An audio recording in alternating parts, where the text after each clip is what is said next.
Cinema മേഖലയിൽ പുറത്തുവന്ന പരാതികളിൽ ഹൈക്കോടതി നിർദ്ദേശം വരും വരെ പോലീസ് അന്വേഷണമില്ല. സ്വകാര്യത ബാധിക്കുന്ന വിഷയങ്ങൾ നിലനിൽക്കുന്ന സാഹചര്യത്തിലാണ് തീരുമാനം. പരാതികൾ ലഭിച്ചാൽ വിശദമായ അന്വേഷണം നടത്തും. പ്രത്യേക അന്വേഷണ സംഘം ചേർന്ന യോഗത്തിലാണ് തീരുമാനം. രശ്മി കാർത്തിക ചേരുന്നുണ്ട്. രശ്മി, നേരത്തെ സർക്കാരും പറഞ്ഞിട്ടുണ്ടായിരുന്നു പരാതി വന്നാൽ അന്വേഷണം നടത്തും. അതിന് പിന്നാലെ ഈ SIT സംഘത്തെയൊക്കെ തന്നെ നിയോഗിച്ചിട്ടുണ്ടായിരുന്നു. ഇന്ന് ആദ്യ യോഗം ചേർന്നപ്പോഴും പോലീസ് പറയുന്ന ഒരു കാര്യം എന്ന് പറയുന്നത് കോടതി പറയട്ടെ എന്നതിന് ശേഷമാകാം അന്വേഷണം എന്ന് തന്നെയല്ലേ? രജനി, സിനിമാ മേഖലയിലെ വനിതകൾ നേരിട്ട ദുരനുഭവങ്ങൾ അത് അന്വേഷിക്കുന്നതിനായി രൂപീകരിച്ച പ്രത്യേക സംഘം ഇന്ന് യോഗം ചേരുകയുണ്ടായി. സംസ്ഥാന പോലീസ് മേധാവി ഷെയ്ഖ് ദർവേസ് സാഹിബിന്റെ അധ്യക്ഷതയിൽ പോലീസ് ആസ്ഥാനത്തായിരുന്നു യോഗം ചേർന്നത്. പ്രധാനപ്പെട്ട എല്ലാ കേസുകളും മുതിർന്ന വനിതാ ഓഫീസർമാരുടെ നേതൃത്വത്തിലുള്ള സംഘം അന്വേഷിക്കും എന്നുള്ളതാണ് യോഗത്തിൽ തീരുമാനമായത്. അന്വേഷണ സംഘത്തിൽ കൂടുതൽ വനിതാ ഓഫീസർമാരെ ഉൾപ്പെടുത്താൻ തീരുമാനമായിരുന്നു.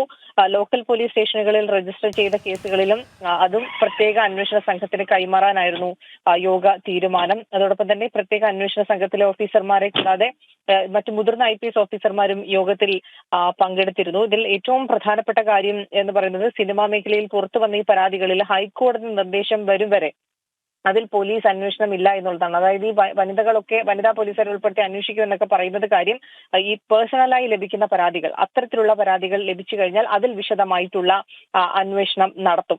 അത് ഈ സ്വകാര്യതയെ ബാധിക്കുന്ന വിഷയം നിലനിൽക്കുന്നത് കൊണ്ടാണ് മൊത്തത്തിൽ ആ ഒരു അന്വേഷണം നടത്താത്തത്. പക്ഷേ വ്യക്തിപരമായി ലഭിക്കുന്ന പരാതികളിൽ വിശദമായിട്ടുള്ള അന്വേഷണം നടത്തും. അതിനുശേഷം അതിൽ എന്തെങ്കിലും അങ്ങനെ കേസെടുത്ത് തുടർ നടപടികളുമായി മുന്നോട്ട് പോകും എന്നുള്ളതാണ് യോഗത്തിൽ തീരുമാനമായിരിക്കുന്നത്. ഈ ഹേമ കമ്മിറ്റി റിപ്പോർട്ടിലെ മറ്റ് പൊതുവിലുള്ള ആരോപണങ്ങൾ സംബന്ധിച്ച് ഇപ്പോൾ നിലവിൽ അന്വേഷണം നടത്താൻ പോലീസിന് ആകില്ല. അത് ഹൈക്കോടതിയുടെ നിർദ്ദേശം വന്നതിന് ശേഷം മാത്രമേ അത്തരത്തിലുള്ള അന്വേഷണ നടപടികളിലേക്കൊക്കെ കടക്കുകയുള്ളൂ. ഓരോ വ്യക്തിപരമായിട്ടുള്ള ആളുകൾക്ക് എതിരെ ലഭിക്കുന്ന പരാതികളിൽ, അതായത് സംവിധായകൻ രഞ്ജിത്തിനെതിരെ ഇത്തരത്തിൽ ബംഗാളി നടി നൽകിയ പരാതി, ഈ അങ്ങനെ പേഴ്സണലായി ലഭിക്കുന്ന പരാതികളിൽ അന്വേഷണം നടത്തും എന്നുള്ളതാണ് യോഗത്തിൽ തീരുമാനമായിരിക്കുന്നത്.